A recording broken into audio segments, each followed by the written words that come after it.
Hai Bunda, Assalamualaikum warahmatullahi wabarakatuh.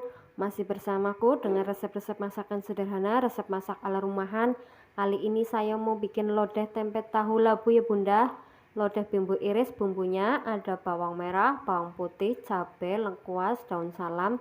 Cabenya sesuai selera ya Bunda. Kebetulan di sini ada pete, saya tambahkan pete. Ada santan yang sudah diperas, saya pakai santan 1 wawer ya Bunda.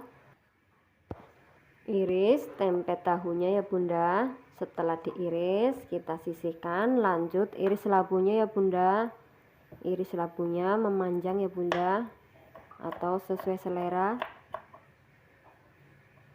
Setelah diiris dipindahkan ke tempat, lalu sisihkan.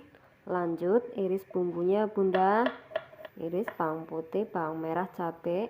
Setelah diiris siapkan minyak untuk menggoreng tempe tahunya ya Bunda. Goreng tempe tahunya setengah matang aja ya Bunda. Setelah setengah matang diangkat, lalu disisihkan. Kita tumis bumbunya, bawang merah, bawang putih, lengkuas, salam. Setelah bawangnya layu, masukkan cabenya, tambahkan air.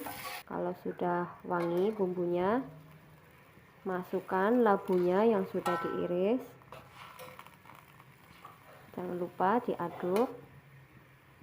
Masukkan santannya, tambahkan penyedap, garam, gula, masukkan tempenya sama tahunya yang tadi sudah digoreng. Jangan lupa diaduk-aduk supaya santannya tidak pecah. Jangan lupa koreksi rasa ya Bunda. Kalau serasa sudah matang, matikan kompornya. Sayur lodeh siap disajikan ya Bunda. Selamat mencoba, semoga resepnya bermanfaat. Waalaikumsalam warahmatullahi wabarakatuh.